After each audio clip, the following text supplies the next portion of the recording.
La parole à Monsieur Rudy Sall, en lui souhaitant la bienvenue dans cette assemblée. Oui, excusez-moi, mais je croyais que c'était 21h30. Alors du coup, je croyais être à l'heure. Madame, Messieurs les Présidents, Madame le Ministre, mes chers collègues, je souhaiterais présenter quelques observations sur le budget avant d'interroger Madame le Ministre sur deux points. Tout d'abord, je relève que les crédits du programme connaissent une légère augmentation, mais essentiellement au bénéfice de l'action livre et lecture, qui enregistre une progression de 3%. Figure en bonne place dans cette action le plan de soutien aux libraires. Ma collègue Sonia Lagarde avait, il y a 2 ans, dressé un constat alarmant de la situation de la librairie dans son avis budgétaire. Notre réseau dense et de qualité de librairies doit faire face à l'arrivée de nouveaux modes de diffusion du livre, et particulièrement la vente en ligne, et est menacé par une chute de la rentabilité de son modèle économique.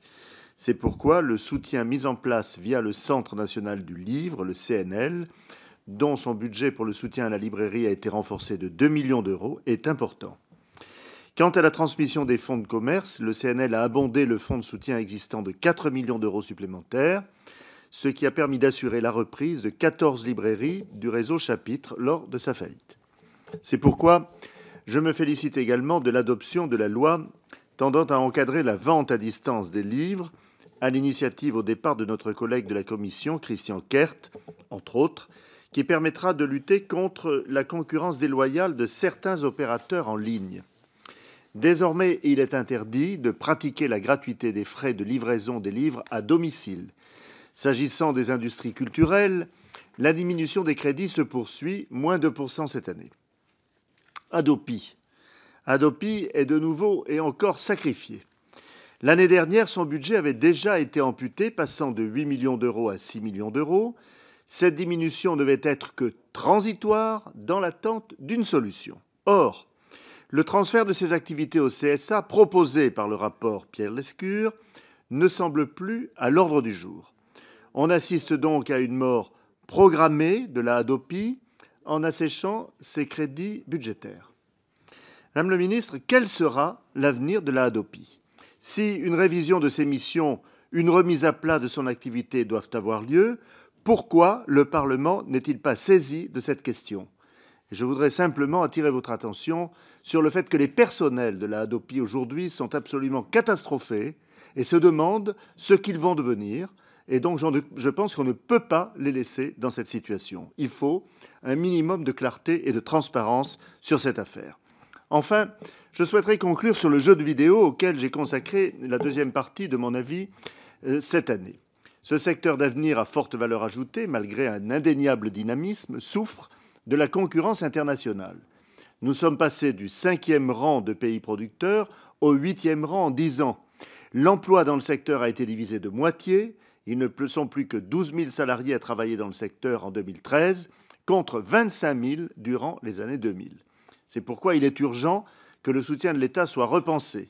De nombreuses pistes existent, des solutions sont connues, des projets annoncés.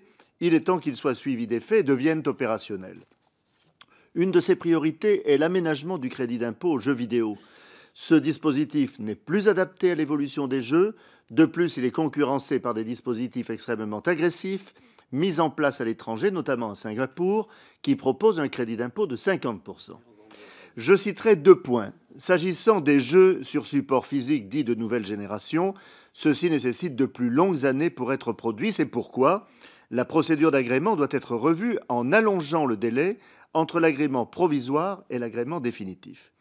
Quant aux jeux dématérialisés sur tablette ou téléphone, ils représentent des coûts et de développement moindres.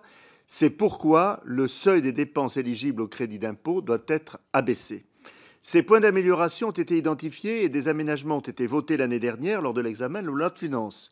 Cependant, ce nouveau dispositif n'est toujours pas applicable et il n'est pas certain qu'il s'appliquera en 2015. En effet, s'agissant d'une aide d'État, elle doit être notifiée à la Commission européenne et validée. Je m'étonne que la transmission à Bruxelles ne soit intervenue que cet été, retardant d'autant la mise en œuvre effective du nouveau crédit d'impôt. Madame le ministre, pourquoi la notification à la Commission européenne a-t-elle été aussi tardive et pensez-vous que le nouveau dispositif pourra s'appliquer en 2015 ? En conclusion, et en dehors des réserves que j'ai pu évoquer pendant mon exposé, je donnerai un avis favorable au nom de la Commission des affaires culturelles et de l'éducation à l'adoption des crédits du programme Livres et industries culturelles. Je vous remercie. Je vous remercie, Monsieur